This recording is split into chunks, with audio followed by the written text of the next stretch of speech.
Hi everybody, my name is Tiffany Spinks and I live in the Cleveland area. I am a special education preschool teacher for Elyria City Schools, and I am a mom to 4 children and lots of fur babies. We have 3 dogs and 2 cats and a bunny and 2 cockatiels. Let's see. Professional plans. I actually have been a center-based special ed preschool teacher for the last few years, and next year I am moving over to itinerant. So I will be getting to go into general education classrooms or into community private preschools or Head Start to serve any kiddos on IEPs that are part of those programs. So I am a little bit nervous about the change because I do enjoy having my core classroom of children. However, I do think that it will be a great learning experience for me, and just one more thing for me to try out, throughout my career, and something new. And it also kind of just perfectly ties into this program that we're doing. So I'm finding a lot of the information that we've been learning very interesting, but also very useful, or at least it will be very useful to me here in the near future. The one situation that kind of stuck out to me in our book was situation number 3, where the speech pathologist was asked by the gifted facilitator in regards to the child who had the minor speech problem, and they believe that this little girl does have some suggestively mild autism spectrum disorder symptoms, but is constantly being pressured by his parents and the general education kindergarten teacher to stop using baby talk. And so due to that, the child is getting nervous and at times withdraws and shuts down from conversations and from play. And so it just asks how the speech pathologist, general education, and special education teachers and school psychologists can engage in collaborative consultation to help. So the one thing that first came to my mind when we were talking about, or when thinking about this, was helping, I guess, that child's entire team really truly understand what all is affected by the mild autism spectrum disorder.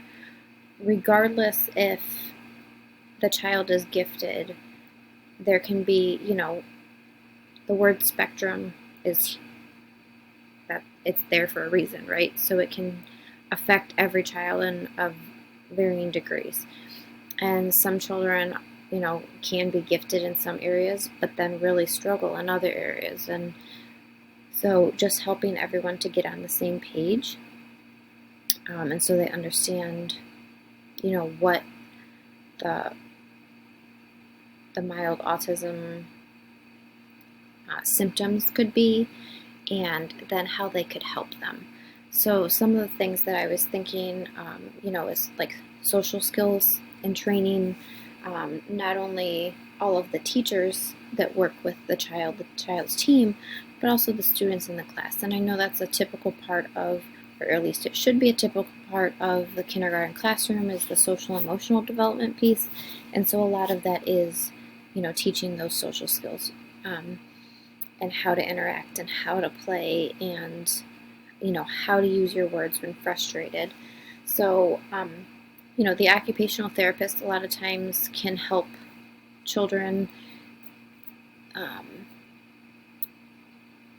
learn the coping skills for challenging situations, but also provide like sensory integration therapy if that's when they're overwhelmed, what can we do?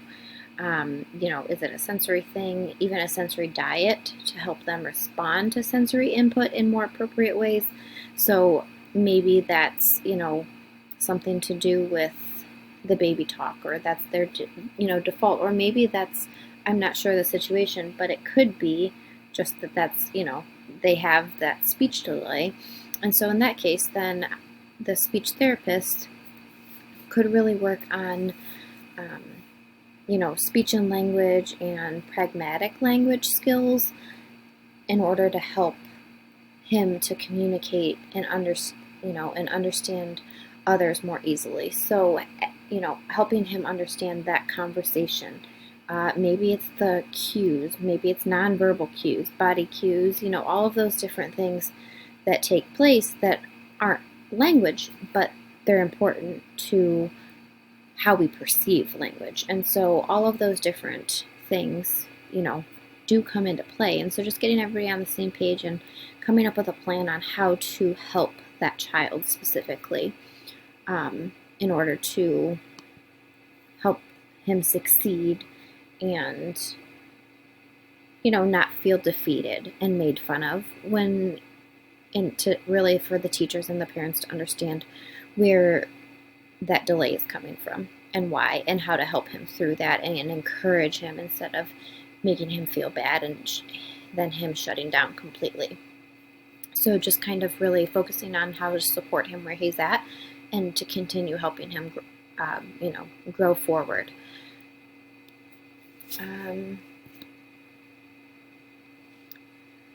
For the part where you're, let's see, I guess I kind of already suggested, of course, speech language pathology is out of my, scope of expertise per se, but those are just some things that I would suggest, working on as a team for the child. So they would affect everyone, they would affect, we could even bring it into the whole classroom, and make it a whole social story learning experience for them. Using social stories is a great way to involve students in a situation without it being directly, obvious of who you're trying to, teach them about or explain or that kind of thing. So social stories are great. And also they're great for, not only inclusiveness, but also for teaching those social emotional development skills and bringing that conversation in, and what could we do and how could we solve this, and what if this happened in our classroom, what do you think we should do, and just getting them to think, and so that maybe they're better prepared for the future of what might happen, when that child is having a problem, communicating or getting frustrated or reading any nonverbal cues or language, cues. So that's one of my suggestions, is doing the social stories. And then, of course, just getting the whole team on board and on the same page is extremely important. And then when providing consultation, one of the biggest things that I would do would be, honestly, like I said, is just to really include everyone. It's important that the parents and all of the teachers, are on the same page and working towards the same goals to support him.